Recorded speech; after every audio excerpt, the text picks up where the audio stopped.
Will you pray with me? Let the words of my mouth and the meditations of our hearts be acceptable in thy sight, O Lord, our strength and our Redeemer. Amen. You may be seated.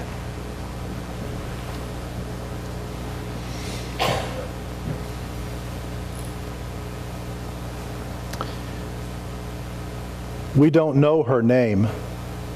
All we know is that she is a foreigner, from the perspective of Jesus and his disciples, that is. In fact, it is Jesus and the men around him who are the foreigners, technically. They have crossed the border from Jewish Galilee into the Gentile areas controlled by the great port city of Tyre to the northwest.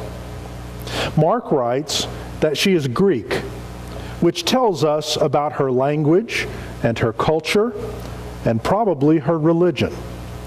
He identifies her as a Syrophoenician woman by birth, which gives us a pretty good clue to her ethnicity and her heritage. Mark tells us a lot more about her, of course, as he relates her encounter with Jesus. Mark tells us that she has a daughter, a little daughter, and her little one is possessed by an unclean spirit. We don't know the woman's name, but there is a lot you can learn about her by watching what she does when her little child is sick. Let's set the scene.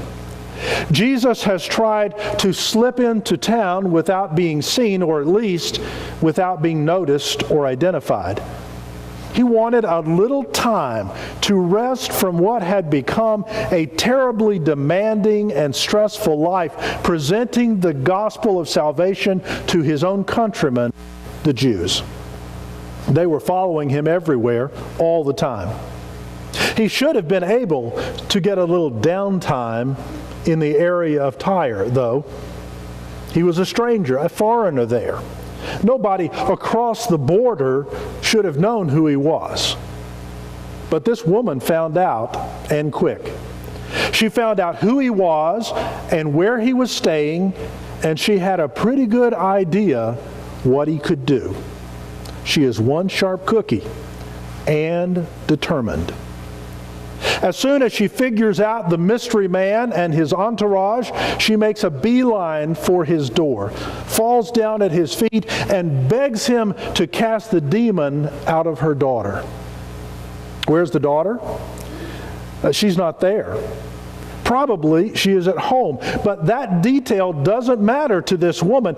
She says, if you're as good as you say you are, Mr. Jesus, it won't matter where my daughter is. You can get rid of that demon that got hold of her wherever you are. Here is a person who isn't concerned about her pride or her dignity, her social status, religious taboos, the language barrier, if there is one, or even if her showing up unannounced like this is a bother to Jesus. For her, this is a whatever it takes to get the job done situation. But it doesn't sound like her finding Jesus and coming immediately to Jesus and humbling herself publicly before Jesus and begging Jesus for help is going to get her anywhere with Jesus. She's begging him on her knees or prostrate on her face. And all he says to her is, let the children first be fed. And he's not talking about her children. Jesus is talking about God's children, the children of Israel, the Jews, the people across the border, not people like her and her family, not her and her demon-possessed daughter. Jesus is saying, what I've got to give and have been giving freely, I'll not be giving to you. Which sounds terribly un-Jesus-like. But that's not all. Jesus goes on to say, not only is what I have to give, in this case divine healing, for the Jews and not for you, the reason it is not for you is that you and your people, your children, are like dogs. You aren't worthy to receive what I'm giving. Is that what he's saying? Has Jesus just added insult to injury? What happened to that wonderful compassion Jesus is normally so famous for? Well, if Jesus is insulting her, the woman is not going to let that get in the way of getting from him, from God, what she is determined to have. Can she twist the arm of Jesus until he gives her what she wants? Can she browbeat Jesus with insults of her own right there in front of everybody until he is so ashamed he gives her what she wants just to get a little peace? No. But she can match wits with Jesus.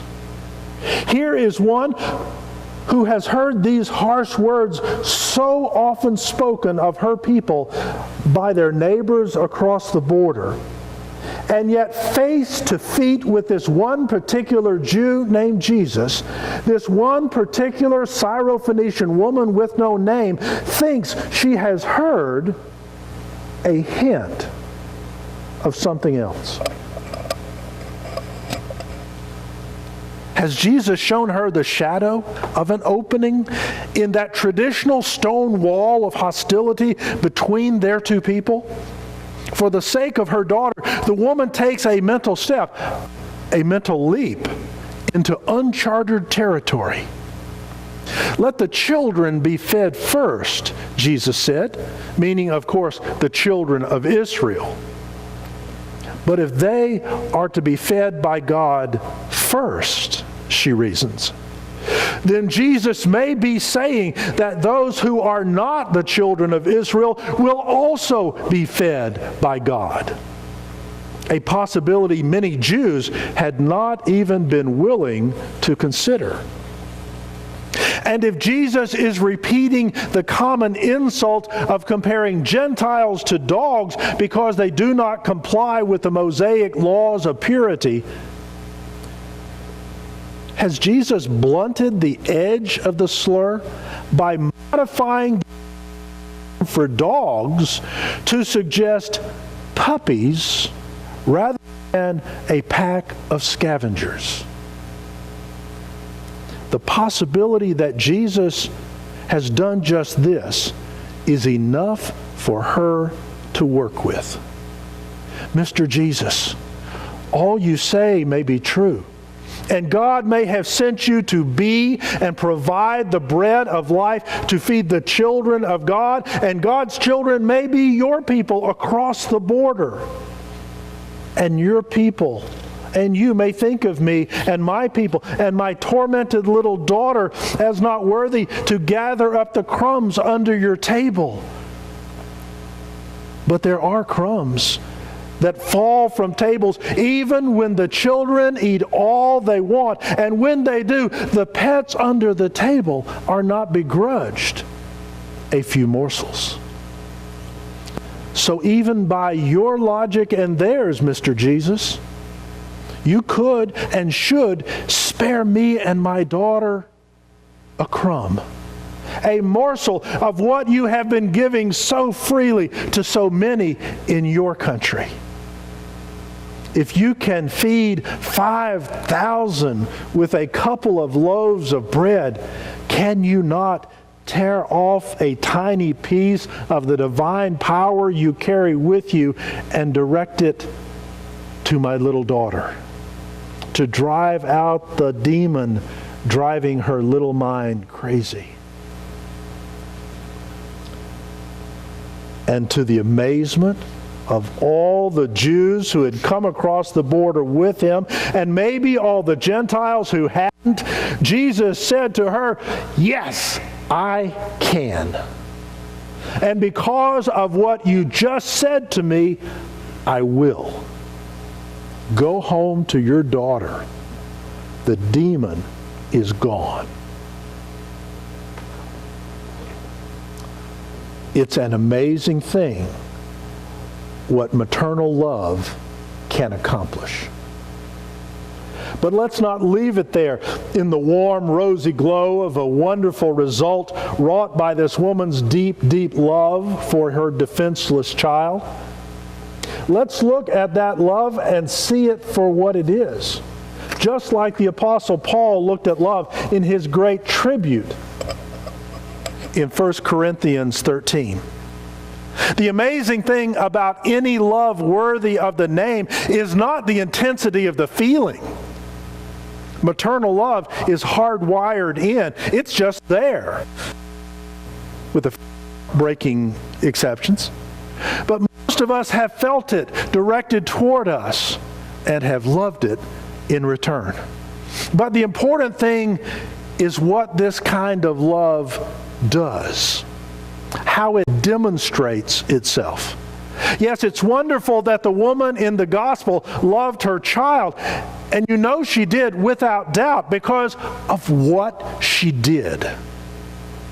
What does love do? It does patience and kindness. Especially when patience and kindness are the last thing it wants to do. It shows humility and graciousness when the natural inclination is to be arrogant and rude. It does not envy or boast, even when it has very good reasons to. It does not insist on its own way when it very much wants and needs its own way. It is not irritable, though severely provoked. It is not resentful, though unjustly treated. It takes no pleasure in the difficulties of others, however much they deserve it. It rejoices in the truth, no matter how personally inconvenient. Love bears every burden placed upon it. It endures every hardship and disappointment confronting it. It continues to have faith when it cannot see any reason to, and clings doggedly to hope when so many hopes have been dashed. Can you see this kind of love in the Syrophoenician woman? Desperate to meet her daughter's need, and yet able to show patience in her impatience, and kindness when she really wants to throttle somebody, perhaps. Rebuffed and insulted in the process, she shows neither resentment nor rudeness. She simply endures, bears up, hopes, believes, for the sake of the child she loves. Is 1 Corinthians 13 Paul's romantic recital of the wonder of love? No. If you look at it carefully, you see that it is a sober assessment of the sacrifices involved in living the love of a true child of God. This is what love is, Paul says, and what we so often are not. But it is what we can be by the grace and power of God. You see this love demonstrated in the behavior of the Syrophoenician woman, even as she was contending with the very Son of God for the sake of her daughter. And you can see it in homes all over the world, even today. But it is not just maternal love that works this way. Paul is describing godly love. For God is love according to Scripture, and God demonstrates His love for us, His children, in all the ways Paul describes. if you see the evidence of this love more in those who bear and raise children than in anyone else, it only means that they have a special motivation to do the practical, difficult, and demanding things that are love for their children. But Paul did not write this great tribute to love to celebrate any particular group of people. He wrote it for all the Christians in the church in Corinth whose love was lacking, and for Christians everywhere else too, because they and we have always had a hard time loving others as we should in the church and in the world. So let us not merely commend those women who have loved their children in ways that demonstrate the truth of Paul's words. Let us take on those traits ourselves that demonstrate the love of God for us and demonstrate His love in us for all His children. Oh, and the unnamed Syrophoenician woman in the story, I think we know her name. Her name was Mother.